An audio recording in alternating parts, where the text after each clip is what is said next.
ನಮಸ್ಕಾರ ವೀಕ್ಷಕರೇ. ನಾವು ಈ ಭೂಮಿಯಲ್ಲಿ ಅನೇಕ ಪ್ರಾಣಿಗಳನ್ನು ನೋಡುತ್ತೇವೆ. ಕೆಲವು ಪ್ರಾಣಿಗಳು ನಮ್ಮ ಕಣ್ಣಿಗೆ ತಕ್ಷಣ ಬೀಳುತ್ತವೆ, ಕೆಲವು ಪ್ರಾಣಿಗಳು ನಮ್ಮ ಬದುಕಿನ ಭಾಗವಾಗಿರುತ್ತವೆ. ಆದರೆ ಕೆಲವು ಪ್ರಾಣಿಗಳು ನಮ್ಮ ಕಣ್ಣಿಗೆ ಬೀಳದೆ, ನಮಗೆ ಗೊತ್ತಾಗದೆ ಪ್ರಕೃತಿಗಾಗಿ ಮೌನವಾಗಿ ಕೆಲಸ ಮಾಡುತ್ತಿರುತ್ತವೆ. ಅಂಥದ್ದೇ ಒಂದು ಪ್ರಾಣಿ ಪ್ಯಾಂಗೋಲಿನ್. ಪ್ಯಾಂಗೋಲಿನ್ ಎಂದರೆ ಬಹುತೇಕ ಜನ ಕೇಳಿಯೇ ಇರದ ಹೆಸರು. ಕೆಲವರು ಇದನ್ನು ನೋಡಿದಾಗ ಇದು ಯಾವ ಪ್ರಾಣಿ ಅಂತ ಕೇಳ್ತಾರೆ. ಪ್ಯಾಂಗೋಲಿನ್ ಒಂದು ಶಾಂತ ಸ್ವಭಾವದ ರಾತ್ರಿ ಜೀವಿ. ಇದು ಯಾರಿಗೂ ತೊಂದರೆ ಕೊಡೋದಿಲ್ಲ, ಯಾರ ಮೇಲೂ ದಾಳಿ ಮಾಡೋದಿಲ್ಲ. ಇದು ತನ್ನದೇ ಲೋಕದಲ್ಲಿ ಬದುಕುವ ಪ್ರಾಣಿ. ಪ್ಯಾಂಗೋಲಿನ್ ಹಗಲು ಹೊತ್ತು ಕಾಣಿಸೋದು ಅಪರೂಪ. ಹಗಲು ಹೊತ್ತು ಇದು ಮಣ್ಣಿನೊಳಗೆ ಅಥವಾ ಗುಹೆಯೊಳಗೆ ಅಡಗಿರುತ್ತದೆ. ರಾತ್ರಿ ಬಂದಾಗ, ಕಾಡು ಶಾಂತವಾದಾಗ, ಎಲ್ಲೆಡೆ ಮೌನ ಆವರಿಸಿದಾಗ ಪ್ಯಾಂಗೋಲಿನ್ ಹೊರಬರುತ್ತದೆ. ಯಾರಿಗೂ ಗೊತ್ತಾಗದೆ ತನ್ನ ಆಹಾರ ಹುಡುಕುತ್ತಾ ನಿಧಾನವಾಗಿ ಸಾಗುತ್ತದೆ. ವಿಚಿತ್ರ ಆದರೆ ಅದ್ಭುತ ದೇಹ. ಪ್ಯಾಂಗೋಲಿನ್ ದೇಹದ ಮೇಲೆ ಮೀನು ತೊಗಟೆಯಂತಿರುವ ಗಟ್ಟಿಯಾದ ತೊಗಟೆಗಳು ಇರುತ್ತವೆ. ಇದು ಅದರ ರಕ್ಷಾ ಕವಚ. ಯಾವುದೇ ಅಪಾಯ ಬಂದಾಗ ಪ್ಯಾಂಗೋಲಿನ್ ತನ್ನ ದೇಹವನ್ನು ಬಳ್ಳಿಯಂತೆ ಮಡಚಿಕೊಳ್ಳುತ್ತದೆ.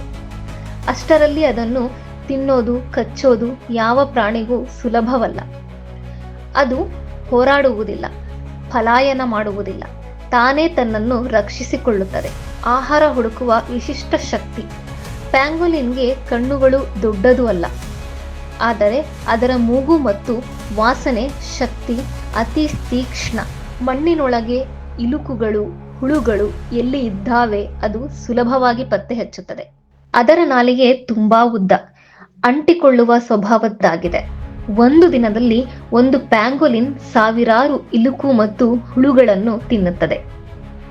ರೈತರ ನಿಜವಾದ ಸ್ನೇಹಿತ ಪ್ಯಾಂಗೋಲಿನ್. ತಿನ್ನುವ ಇಲುಕುಗಳು ರೈತರ ಹೊಲಕ್ಕೆ ಹಾನಿ ಮಾಡುವವು. ಪ್ಯಾಂಗೋಲಿನ್ ಇದ್ದ ಜಾಗದಲ್ಲಿ ಇಲುಕುಗಳ ಸಂಖ್ಯೆ ಕಡಿಮೆಯಾಗುತ್ತದೆ, ಮಣ್ಣಿನ ಗುಣಮಟ್ಟ ಸುಧಾರಿಸುತ್ತದೆ. ಅಂದರೆ ಪ್ಯಾಂಗೋಲಿನ್ ಎಂದರೆ ಒಬ್ಬ ನೈಸರ್ಗಿಕ ಕೀಟನಾಶಕ. ರೈತರಿಗೆ ಗೊತ್ತಿಲ್ಲದೆ ಈ ಪ್ರಾಣಿ ಅವರಿಗೆ ಸಹಾಯ ಮಾಡುತ್ತಿರುತ್ತದೆ. ಪ್ಯಾಂಗೋಲಿನ್ ಕಂಡುಬರುವ ಪ್ರದೇಶಗಳು ದಟ್ಟ ಕಾಡು, ಹೊಲದ ಸುತ್ತಮುತ್ತ ಮಣ್ಣಿನ ಪ್ರದೇಶ, ಮಾನವ ಸಂಚಾರ ಕಡಿಮೆ ಇರುವ ಜಾಗ. ಇದು ನಗರ ಪ್ರದೇಶಗಳಲ್ಲಿ ಕಾಣಿಸುವುದು ಅಪರೂಪ. ಪ್ಯಾಂಗೋಲಿನ್ ಎದುರಿಸುತ್ತಿರುವ ಅಪಾಯ.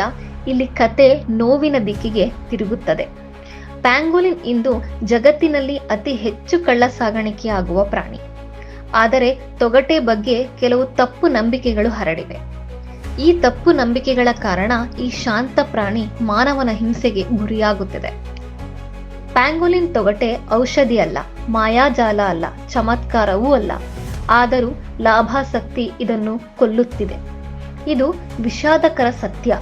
ಇದು ಅಪಾಯಕಾರಿ ಪ್ರಾಣಿ ಅಲ್ಲ. ಪ್ಯಾಂಗೋಲಿನ್ ಮಾನವನ ಮೇಲೆ ದಾಳಿ ಮಾಡಲ್ಲ, ಕಚ್ಚುವುದಿಲ್ಲ, ಹಿಂಸಾತ್ಮಕ ಅಲ್ಲ. ಭಯದಿಂದ ಇದನ್ನು ಕೊಲ್ಲುವುದು ಅತಿ ದೊಡ್ಡ ತಪ್ಪು. ಪ್ಯಾಂಗೋಲಿನ್ ಇಲ್ಲ ಅಂದ್ರೆ ಇಲುಕುಗಳು ಹೆಚ್ಚಾಗುತ್ತದೆ, ಮಣ್ಣು ಹಾಳಾಗುತ್ತದೆ, ಕಾಡಿನ ಸಮತೋಲನ ಕೆಡುತ್ತದೆ. ಒಂದು ಸಣ್ಣ ಪ್ರಾಣಿ ಪ್ರಕೃತಿಗೆ ಎಷ್ಟು ಅಗತ್ಯ ಅನ್ನೋದಕ್ಕೆ ಪ್ಯಾಂಗೋಲಿನ್ ಉದಾಹರಣೆಯಾಗಿದೆ. ಪ್ಯಾಂಗೋಲಿನ್ ಕಂಡರೆ ಹಾನಿ ಮಾಡಬೇಡಿ. ಅರಣ್ಯ ಅಧಿಕಾರಿಗಳಿಗೆ ಮಾಹಿತಿ ಕೊಡಿ. ತಪ್ಪು ನಂಬಿಕೆ ಹರಡಬೇಡಿ. ಮಕ್ಕಳಿಗೆ ಈ ಪ್ರಾಣಿಯ ಬಗ್ಗೆ ತಿಳಿಸಿ. ರಕ್ಷಣೆ ಅಂದ್ರೆ ಕೇವಲ ಕಾನೂನು ಅಲ್ಲ, ಅದು ಅರಿವು. ಪ್ಯಾಂಗೋಲಿನ್ ಕೂಗುವುದಿಲ್ಲ, ಹೀರೋ ಅಂತ ಹೇಳಿಕೊಳ್ಳುವುದಿಲ್ಲ, ಆದರೂ ಪ್ರಕೃತಿಗಾಗಿ ಕೆಲಸ ಮಾಡುತ್ತದೆ. ನಮಗೆ ಗೊತ್ತಾಗದೆ ನಮ್ಮ ಬದುಕಿಗೆ ಸಹಾಯ ಮಾಡುತ್ತದೆ.